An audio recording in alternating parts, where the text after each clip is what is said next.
नमस्कार दर्शकों, बात आज की चैनल के कार्यक्रम आर पार में मैं निपुण भार्गव आपका स्वागत करता हूं। हमारे चैनल है श्री सुरेंद्र चतुर्वेदी जी की अनुपस्थिति में उनके बोल मैं आपके समक्ष पेश कर रहा हूं। तो आइए शुरू करते हैं। यूजर्स टैक्स के स्थगन का मतलब क्या? आदेश स्थगित किए जाने के पीछे किसी बड़े भाजपा नेता का इशारा? अजमेर नगर निगम द्वारा साधारण सभा की बैठक बड़े ही साधारण तरीके से संपन्न हो गई। कोई बड़ा तूफान या हंगामा नहीं बरपा।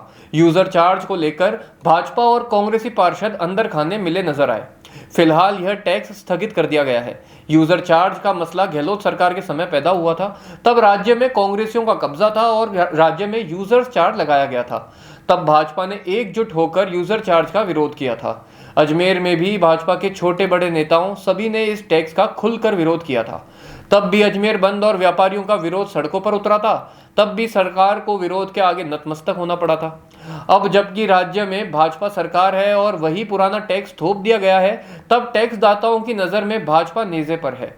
भाजपा के नेता सत्ते में हैं। यदि वे विरोधियों का समर्थन करते हैं तो अपनी ही सरकार के फैसले का विरोध करते हैं, और यदि वे टैक्स का समर्थन करते हैं तो कांग्रेस काल में उनका विरोध सवाल पूछता है। नगर निगम की साधारण सभा ने इस टैक्स को फिलहाल स्थगित करके भाजपाई नेताओं की उहापोह को भी स्थगित कर दिया है। यहां बता दूं कि अजमेर के बड़े नेताओं की टैक्स को लेकर चल रही खामोशी बता रही थी कि यह टैक्स हर हाल में स्थगित होगा। सही पूछो तो भाजपा के नेताओं का टैक्स के विरोध में अंदर खाने समर्थन था।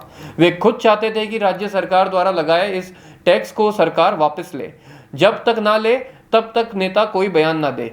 आपने देखा होगा कि व्यापारियों के समर्थन में ना कोई कांग्रेसी नेता मैदान में उतरा, ना भाजपा का। दोनों ही पार्टियों के नेता अपने अपने मायाजाल में उलझे हुए थे। निगम की साधारण सभा में टैक्स को स्थगित करने के साथ ही विरोधियों को प्राणवायु मिल गई है। निगम के कारिंदों ने दबाव बनाकर जिन लोगों से टैक्स वसूल लिया, अब उनको किस तरह से टैक्स में छूट मिलेगी, यह सवाल यक्ष प्रश्न बनकर सामने आएगा। निगम किस विधि से उनकी भरपाई करेगा, यह सवाल उत्तर मांग रहा है। अधिकृत व्यापारी महासंघ के अध्यक्ष किशन गुप्ता ने टैक्स स्थगित करने को व्यापारियों के संगठन की जीत बताया है। यहां बता दूं कि श्री गुप्ता ने विगत दिनों हमारे चैनल बात आज की के एक साक्षात्कार में साफ कहा था कि इस टैक्स को किसी कीमत में लागू नहीं किया जाएगा। उन्होंने इसके पीछे एक सकारात्मक तर्क भी दिया था। उन्होंने साफ कहा था कि जब टैक्स दाताओं को मूलभूत नागरिक सुविधाएं ही मुहैया नहीं हो रही हैं, तो टैक्स किस बात का?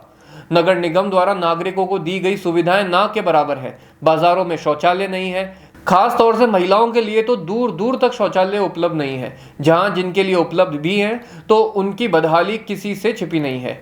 नियमित साफ सफाई के अभाव में उनका उपयोग ही नहीं हो पाता। इसके अलावा सड़कों की हालत और गंदगी का आलम भी नारकिक है। ऐसे में निगम किस मुंह से यूजर चार्ज वसूलने की बात करता है? गुप्ता जी की बात से भाजपा और कांग्रेस के नेता भी सहमत हैं। यहाँ एक और गुप्त जानकारी दे दूं कि इस टैक्स को स्थगित करवाए जाने में अजमेर के एक ऐसे नेता का अप्रत्यक्ष निर्देश है जिसने कांग्रेस काल में लगाए गए इस टैक्स का खुलकर विरोध किया था। अब भी वह इस टैक्स को लागू किए जाने के पक्ष में नहीं है। उनका भी मानना है कि टैक्स दाताओं को पहले पर्याप्त सुविधाएं प्रदान की जाए, फिर टैक्स की बात की जाए। फिलहाल टैक्स स्थगित हुआ है, रद्द नहीं। जाहिर है कि टैक्स की तलवार सर से हटी नहीं है, मगर मुझे एतबार है कि यह टैक्स अंततः लागू नहीं होगा। आज के लिए इतना ही। धन्यवाद।